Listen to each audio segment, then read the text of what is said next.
straight to Washington, where Walt Mossberg is standing by. And Walt, you were very hands-on with the HP Touchpad tablet. There were some things you liked about it, other things not so much. Tell us about it.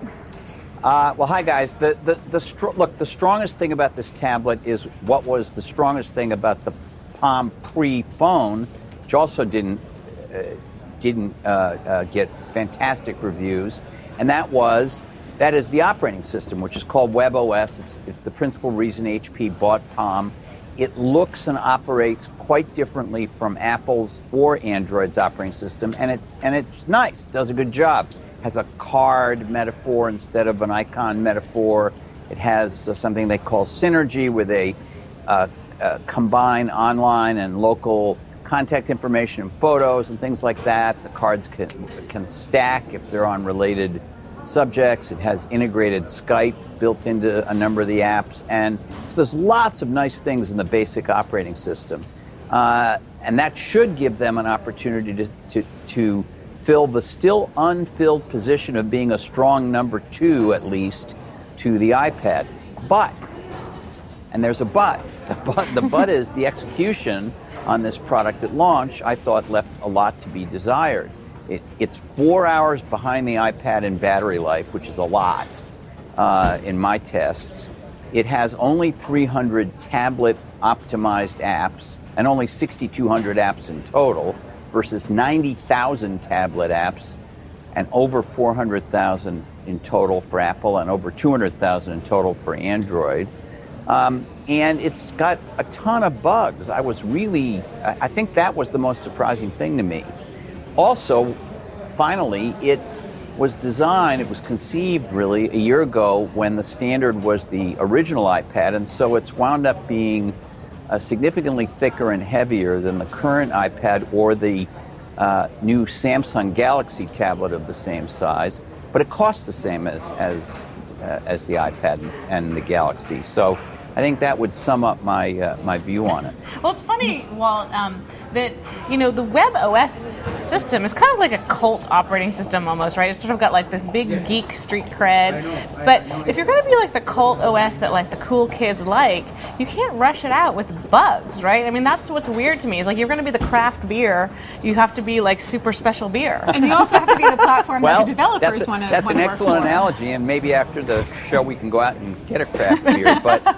But I would disagree slightly. I think it actually, you're right. Right now, it's kind of a cult favorite, mostly because it hasn't succeeded in the previous products in breaking into the mass market. But there's nothing about it that's kind of geeky. I mean, I think it actually could appeal to a lot of people if they could kind of package it up in the right way and get it out there. And HP, which is a much bigger company than Palm with a lot more money and a lot more retail presence, is hoping to use its retail presence to help with that. But also, they've said publicly, I interviewed their CEO at our D conference about a month ago, and he talked about this, and he's talked about it elsewhere. I mean, they're going to put it on laptops, they're going to put it on a lot of other devices, which they hope will help them both with consumers and with developers who are reluctant right now to write apps for it. So I think they're pinning their hope on that. But I agree with you very much that none of that will matter unless they get the thing solid and competitive on some of these other metrics. Well, the thing that's interesting too is that like there's this huge race, right, to get the developers to write to your system for apps, right?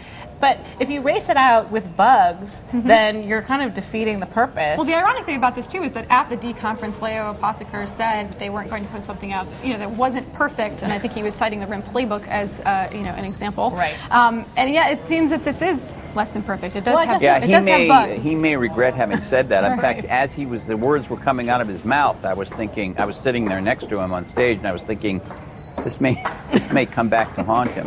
Now, Paul, my question. Look. They're claiming they'll have an update out in 3 to 6 weeks that will fix these bugs, including, by the way, one that I ran into where the thing, like a really old Windows computer, it kind of slows down. This thing was slowing down in a matter of days, and if you reboot it, it was fast again, but shouldn't have to do that. That may be a bug that they can fix. So maybe they'll fix everything in 6 weeks, but that won't that won't correct the fact that it doesn't have many apps, it doesn't have a rear camera, for instance, and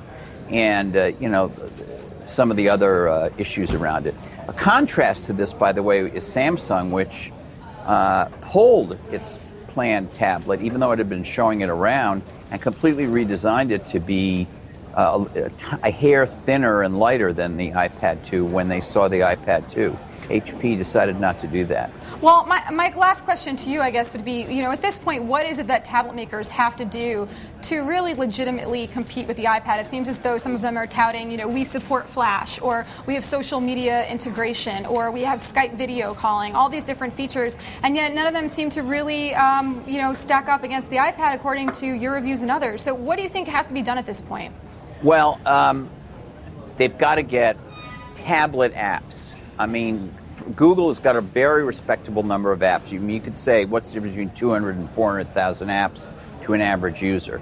They've got to get quality apps, and they've got to be tablet optimized, take over the screen in a way that's intelligent with multiple, panels and windows and the kinds of things you can do on a tablet. I would say that's absolutely crucial, and it's especially crucial for WebOS, which has so few of those apps, only 300 at launch.